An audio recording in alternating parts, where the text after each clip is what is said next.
Bom dia, boa tarde ou boa noite, dependendo do horário que você está assistindo. Estamos aqui com mais um dia do Jornal Objetivo. Eu, Jefferson Bonner, ao lado da minha parceira Betina Vasconcelos, estamos com mais uma edição das aulas para você.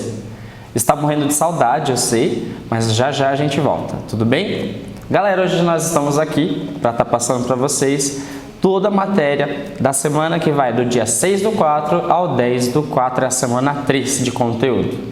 E nós vamos chamar ela, uma pessoa linda e maravilhosa, para explicar para vocês o módulo 5, que é a composição do ar, a minha parceira Betina Vasconcelos.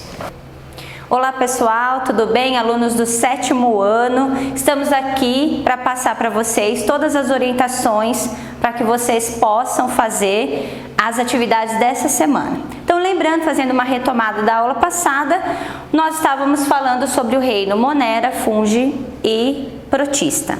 Vocês vão agora, nessa semana, fazer as tarefas referentes àquele módulo.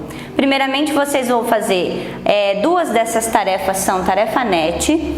Uma delas, pessoal, que é a tarefa de número 5, eu quero uma atenção especial para ela. Por quê?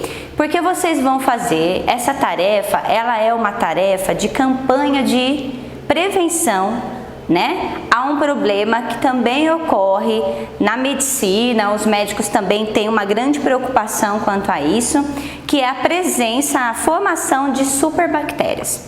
As superbactérias são bactérias que acabam sendo formadas devido ao mau uso do antibiótico, né? Então nós vimos que os fungos, eles realizam esse processo, né? Os fungos conseguem produzir antibióticos para matar bactérias. E aí vocês vão produzir esse folheto numa folhinha de sulfite em casa como uma tarefa, como um dever, e depois, quando retornarmos, nós vamos recolher essas atividades. Tudo bem, pessoal? Então vocês vão fazer, no primeiro momento, vocês vão fazer as tarefas. Depois que vocês terminarem as tarefas, nós vamos iniciar aqui com todo o processo do módulo 5, que é o último módulo desse bimestre.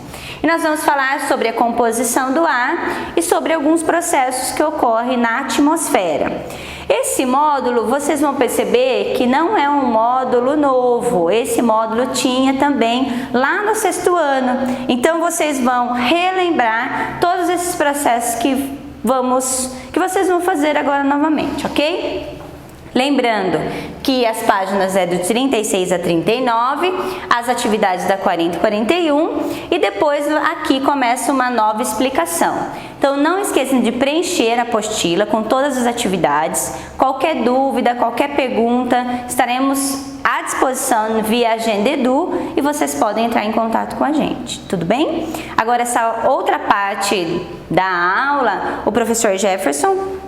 Então vamos lá, galera, vamos para a segunda parte da nossa aula, ainda referente à semana do dia 6 ao dia 10, ok? Vamos lá. Referente à composição do ar, vocês sabem que nós temos várias composições de gases, tá? Só um adendo referente até porque a gente vai falar um pouquinho de pressão. Os gases mais abundantes que nós temos dentro da nossa atmosfera vem em primeiro lugar o nitrogênio, depois o oxigênio, depois o argônio e os demais gases fazem a composição desses 100% de gases, tá?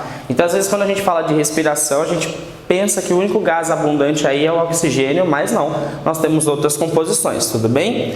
Uma coisa que eu vou chamar bastante a atenção de vocês e que vai estar falando na apostila é sobre um cientista chamado Evangelista Torricelli. O Torricelli fez um experimento referente à condução de pressão. Ele pegou um vasilhame grande, colocou mercúrio, um tubinho de ensaio também colocou mercúrio, e aí quando ele vira esse tubo dentro desse vasilhame, ele percebe que cria-se um vácuo dentro desse tubo. E ele percebe que conforme ele levantava ou descia esse vasilhame, criava uma abertura maior nesse vácuo. Então ele chegou à conclusão de que, dependendo da altitude, nós temos uma pressão exercida por causa da condução desses gases que são mais leves. Então a gente tem que pensar na composição da seguinte maneira: quanto mais baixo for a altitude, maior a condição de pressão eu tenho. Quanto mais alto nós formos na altitude, menor a pressão exercida. Um exemplo básico que a gente pode entender é quando você viaja com seus pais, que você vai para a praia. Quando você está descendo a serra, os túneis, você já percebe que o seu ouvido fica um pouco tapado. E aí você fala assim, mas o que está acontecendo? Essa diferenciação de altitude que você está descendo a serra, ela acaba alterando até mesmo a pressão do nosso corpo.